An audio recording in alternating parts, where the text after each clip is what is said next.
Our next presenter is Aleksander Guldager Kongshaugi. He's an architect from 3XN, which is a Danish architectural practice headquartered in Copenhagen and with offices in Stockholm, London, New York, and Sydney. And he's going to show us how it's possible to transform impressive buildings into something even more impressive. The floor is yours.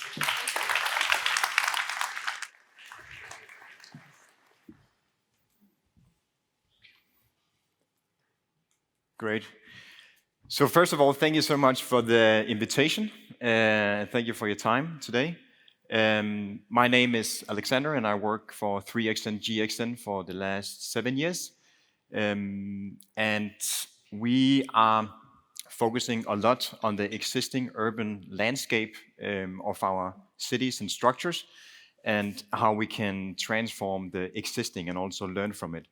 So today I brought 4 different projects to show. 2 smaller one, which is based in research of how we can understand and analyze the opportunities of the existing structure, and then 2 projects in the larger scale of where we have transformed that research into practice, into towers, to large structures, which I'm also going to show you. Here you're seeing a little video of our office and how we work. We have 5 different studios around the world, so we work around the clock. And we are sitting 2 companies under the same roof, 3XN and GXN, as you can see here, where 3XN, you could say, is the mothership of the architecture being performed and designed, so a very design-driven studio, where GXN is more the research department. But today we are actually 2 different companies, where GXN is focusing 30% in research and 70% in consultancy. So we really do whatever we can to share some of this knowledge that we gain from the research. And you can see here we do a lot of different scales, everything into headquarters to hospitality, university, product design, graphics, circularity. And basically the key task of GXN is to take that research and bring it into practice with 3XN. And the 4 projects we're going to go through today is presented here. And we're going to start in, you could say, a smaller scale, residential typology.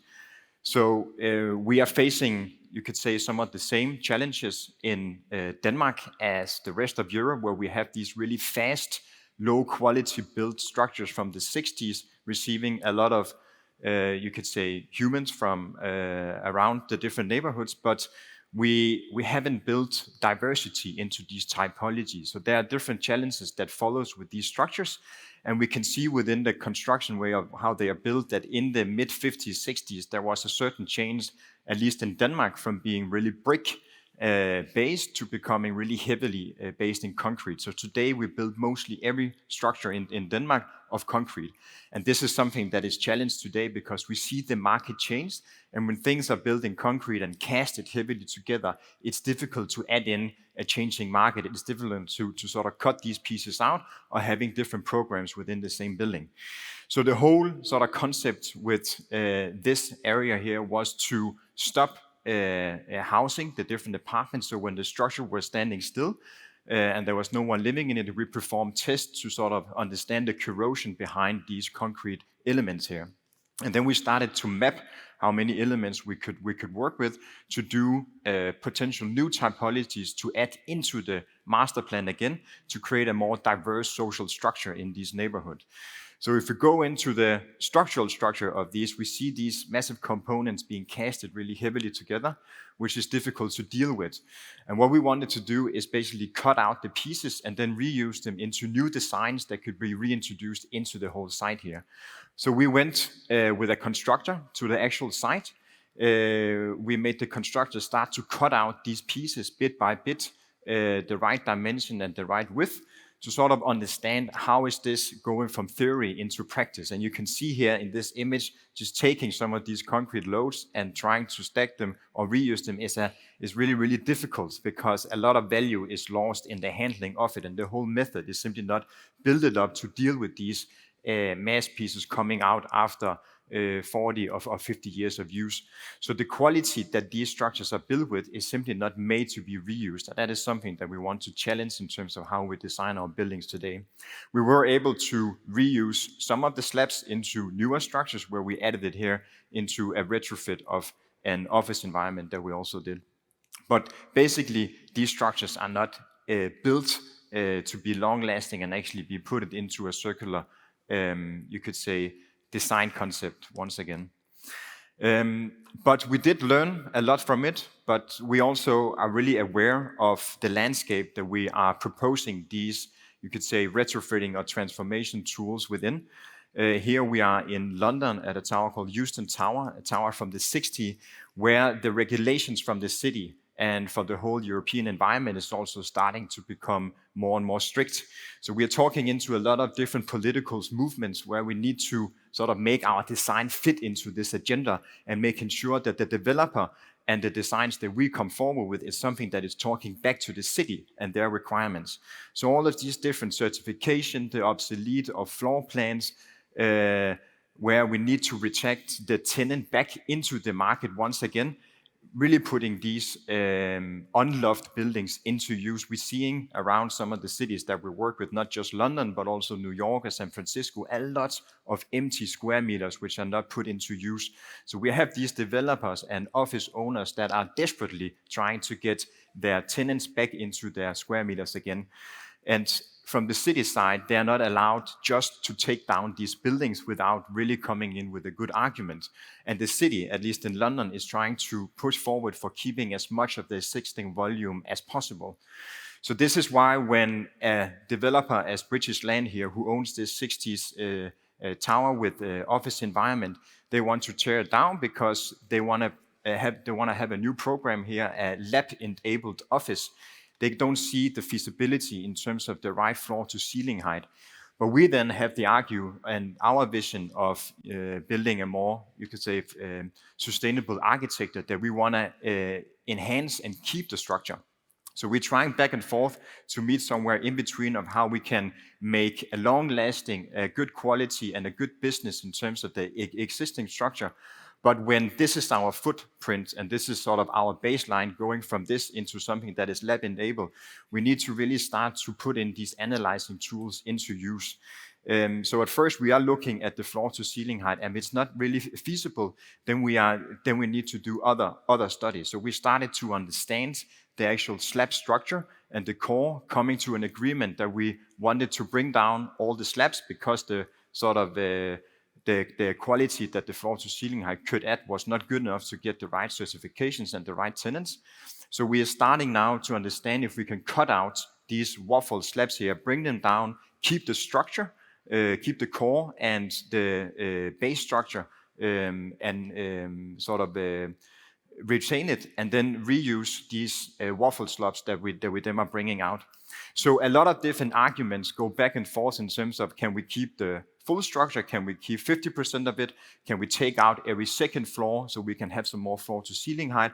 Or do we need to go with an option around hybrid 3 and 4? So we keep the core and keep the base. And this is the version that we are going for as it is in the moment. And what this makes the developer able to do is to come back to the city and actually say that they are keeping part of the volume, they're keeping part of the structure, and therefore getting more allowance to actually keep on developing their new square meters. So now we are exercising, taking down slab by slab.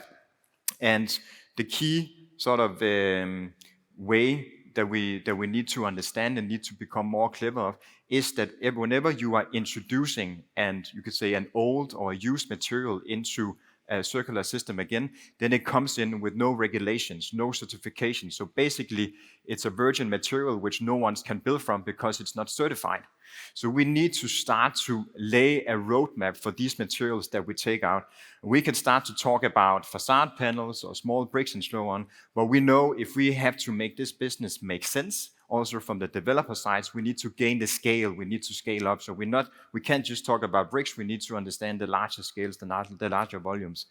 This slab here was the first one which we cut out, which is probably going to be the most expensive slab in the world, because the whole logistic around it.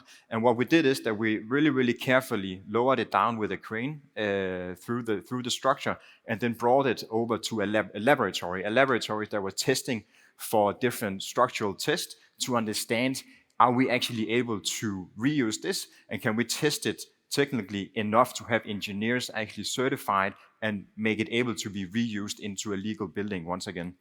And what we found out, that these slabs, these waffle slabs from the 60s, are absolutely over-engineered.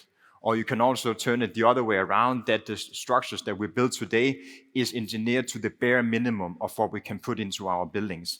So here you're seeing something of a really, really good quality that can be reused in a lot of manners, because it's way stronger than the way that we build today. So the opportunities behind some of these structures are definitely there. We just need to sort of lay out the roadmap and the frames for people to work within this. So this is something that can happen. Then back to another research studio program, Circle House here. Circle House was a concept coming out from a lot of collaborators, where we were in the front, sort of collecting these different stakeholders within the building industry. And the whole idea was to do a typology, a social housing, with 90% flexibility. So all of the materials that we add into the structure is something that we can recirculate into the building industry once again after the lifetime of the structure. So we needed to think about design for this assembly, adding the building up into these layers so they could come back into the market. And we didn't want to, you could say, build in wood, even though this is about saving energy. We wanted to talk into the largest industry in Denmark, which is the concrete industry, and say, here, there are different ways of actually approaching this process here. So looking into mechanical connections, talking about design for disassembly, doing fire securement in terms of the actual connection, and then composing this pretty simple modular structure, which is not casted together as any other concrete, but is tightened and screwed together. And we had this demonstrator built, and by the team that was putting it up, they learned that they were able to save up to 10% of the time on the site, which is something that really makes a lot of sense in the moment, and not waiting for, you could say, the materials to be recirculated once again. But it also creates a lot of structural flexibility if the market is changing. So let's say we want to change this from residential into office. This might be something that could be done, or having these structures to be fitting into other designs within the future. And then we use the whole platform to sort of showcase other exciting materials within this whole concept here. And then the last project I'm going to present you is a bit of a larger scale, the QQT Tower in Sydney. We have been expanding into Sydney for the last 8 years since we won this competition. Winning a tower from the 60s is a really long process, but basically we were presented by an existing structure, which is not this one, but this one, and asked by the client, AWP, a large bank, to demolish the tower and figure a new, exciting design. And we were in a competition with 6 other companies. And then we looked at the structure, and we came in with the idea that we could potentially reuse parts of the structure, extending the facade and the square meters of each slab, making it relevant into the market once again. And at first, the client said, no, this is not something they have experience in doing, and they don't know anyone who could do it. But we then started to understand the whole structure, doing a feasibility study of the existing volume of the tower, really seeing what is capable, what is done. And as we learned before, these 60s high-rise, slightly over-engineered, so there's a lot of strength to be kept and to be gained within these structures here. So we had a lot of confidence teaming up with Arup in Sydney. And the whole concept was to remove around 10% of the existing structure, reinforcing what is left in terms of the core, the elevator shaft, and the kept slabs, and then extending each of the slab with an additional 1,000 square meters, going from 1,000 square meters to 2,000 square meters on each floor, making this relevant for future tenants again.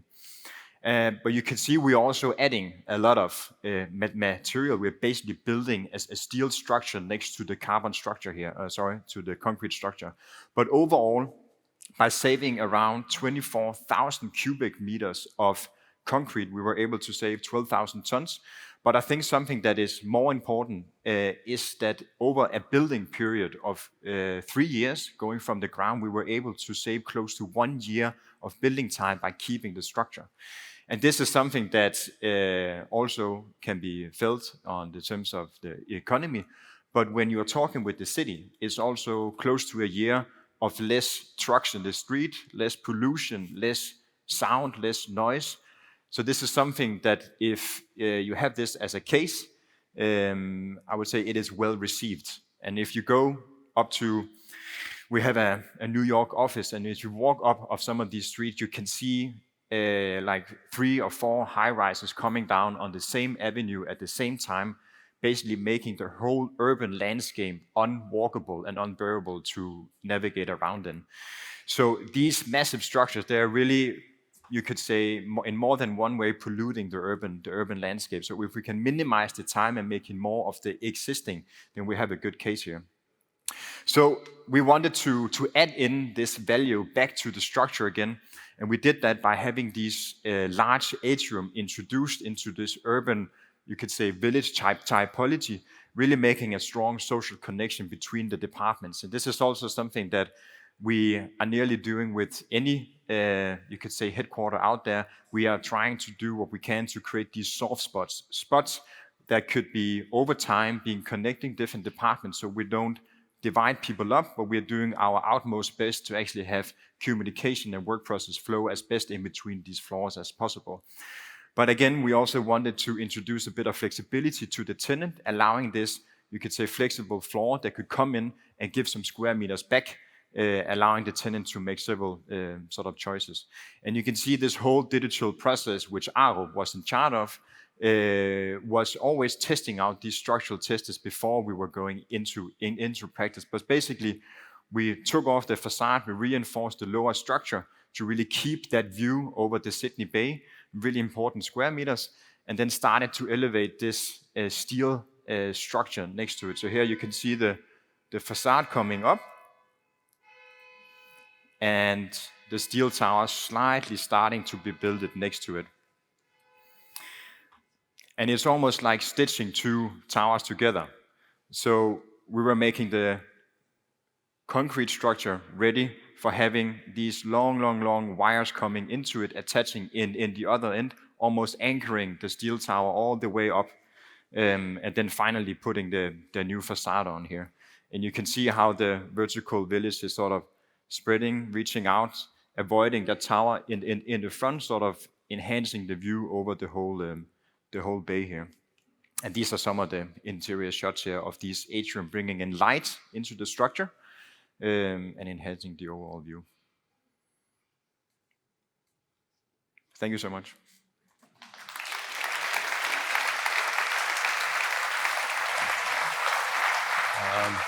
That's an amazing project. I was thinking that who initiates this sort of like it?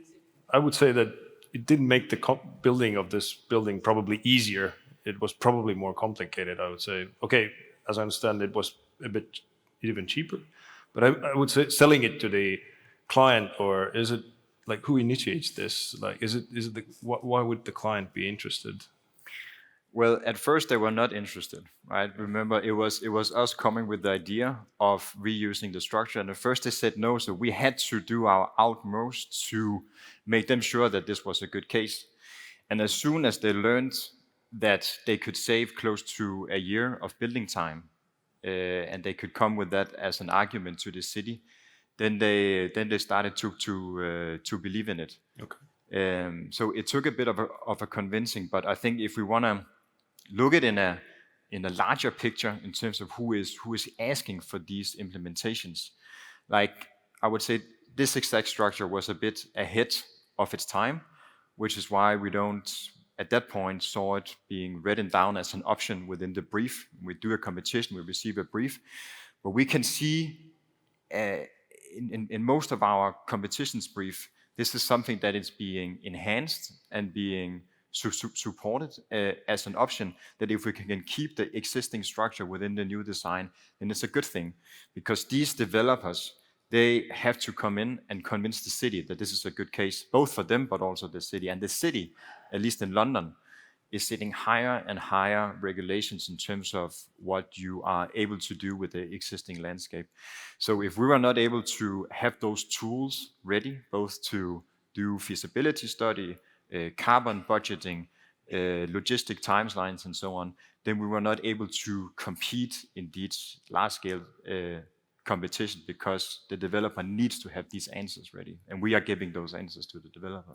Okay, but let's say demountability becomes like a mainstream thing in architecture. Like that's one of the first principles of architecture. How do you see it changing architects, like the whole practice? You know, like, or I would say it makes it immensely more complicated to, like, you know, in 30 years you have this donor building of stuff and make a new building out of it, or is it changing it?